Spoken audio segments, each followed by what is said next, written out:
Hey everybody, Parrish here. During this drive I'm going to try to explain in simplified terms the full capability of Toyota Safety Sense 3.0 in a 2025 Land Cruiser. With everything active, everything turned on, and everything at a kind of medium sensitivity. You'll see all the icons basically indicating activation, but not direct engagement. Since they're not green, I'm assuming they're not directly engaged. Interestingly, I'm not sure it picked up that vehicle just pulling out right in front of me.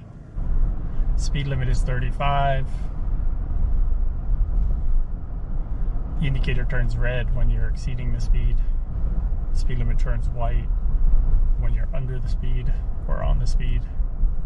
As you can see, I'm not sure if there's a way to turn that off or even set a limit for over and under. Haven't seen that feature yet. But I've got all the icons active.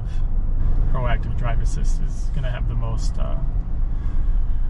intervention to your day-to-day drive. You're going to feel that push and pull and kind of tug of it. When I first started driving this, so I've been at it for about 6,000 miles now, I could feel the push and pull all the time. Okay, for some reason it is not engaging. I've got Proactive Drive Assist on, but as I came around that corner it did not engage. I also noticed when a car came from the side that it did not engage as well, so I wonder what's going on, if it just needs a reset, or if it's just I'm more sensitive today than unusual, especially around turns and with cars coming from other directions. Drive is continuing. So in this mode you do have to physically use the accelerator. The only time the car will come to a stop, full stop, is with set speed or dynamic radar cruise control, I think Toyota calls it. But even then you'll have to hit a button or the accelerator to resume the speed from a full stop. But it does at least maintain acceleration without using the pedal. I do not have that set right now, no set speed, so I'm using the pedal continuously. But I do not plan to use the brake, which is a little complicated when you're using pedals and brakes and so forth. When the car is applying the brake and people behind me are seeing the brake, you'll see two little red lines appear. Oh, now it's engaging. So you see the red lines. It's slowing down, slowing down, slowing down. So at 17 miles an hour it was slow. It's still slowing down. Any less than that, it will not come to a stop, so you have to apply the brake. I think all Toyota vehicles have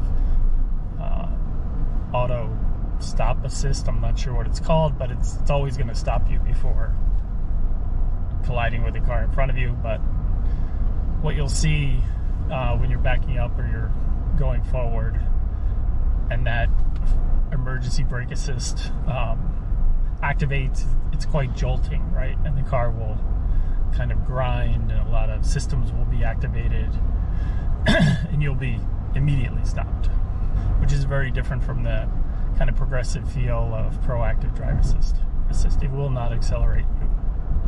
If I'm getting any of this wrong due to all the subtleties, I'll apologize in advance to my friends at Toyota, but I'm trying to explain all this in kind of the most simplified manner that I can. Coming up on a traffic light, so we'll see it will automatically slow us down. I do not have my foot on the brake or the accelerator. I'm just gliding in and it's engaged. It's slowing down, slowing down, slowing down, slowing down, slowing down, slowing down. So I think the threshold is actually, in the manual it might say 19 miles per hour. My feel though, and my interpretation of the feel, is somewhere between 19 and 11 miles per hour. It always continues to brake. Car cutting in front of me, causing some braking.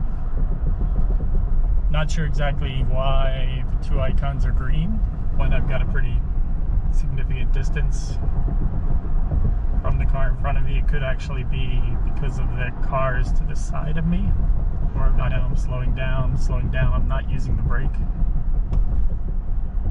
and it recognizes the car is in front of me. Keeps me in the lane.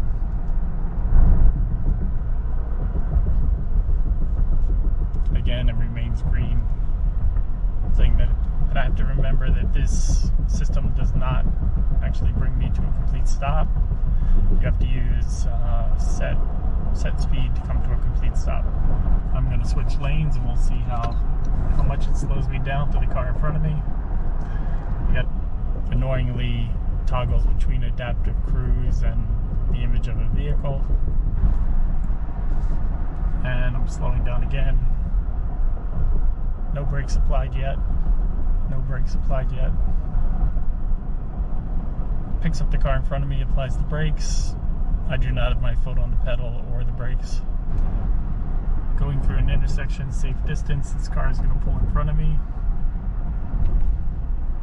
And we're going to slow down, brakes applied. It's interesting if you're a driver immediately behind me, the frequency of braking is probably a little more conservative than drivers are used to. So if you're following behind me in slow start stop traffic, you know, you're going to see the brakes applied a whole lot actually, compared to how I would actually use the brakes. But I wonder if drivers over time are just going to build some sort of muscle memory and assumption that the car in front of you is driving partially driver assisted because of kind of the braking pattern and the frequency of the pattern and the distance that it keeps you from the car in front of you. I know I do that with Teslas always when I'm following a Tesla and it's braking on the highway for no apparent reason, but I'm sure it has a reason. I mentioned earlier the switching between modes. So adaptive cruise mode, if I push it, then I have adaptive cruise mode active, cruise control mode, and adaptive cruise control mode on again. If I don't touch it over time, it gives me instructions of how to orientate it, and then it disappears and just becomes ever present while driving. I guess that's as a reminder just to tell you what mode you're in. But being in each of those modes implies that a significant group of features is available in each mode, and that you would choose and select them accordingly based on the type of driving that you're doing.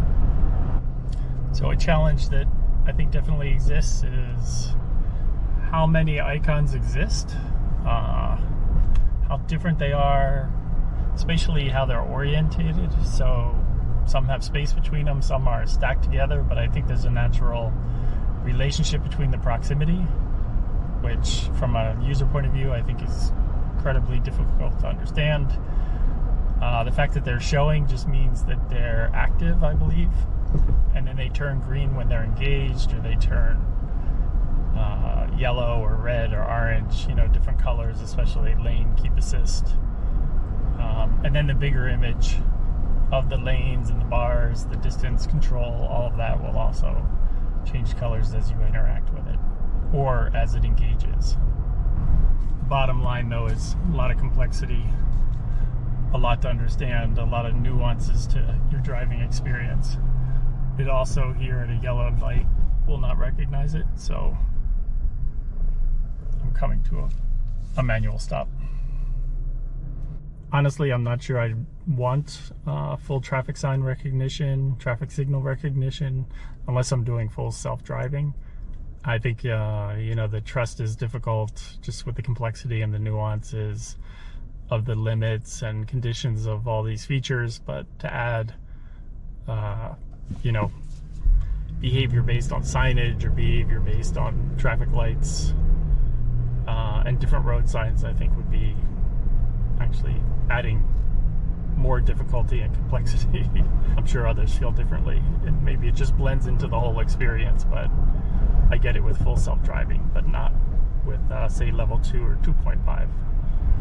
Hey everybody, Parrish here, and for today's sorority rush Amthrill, I am wearing a gray Carhartt jacket,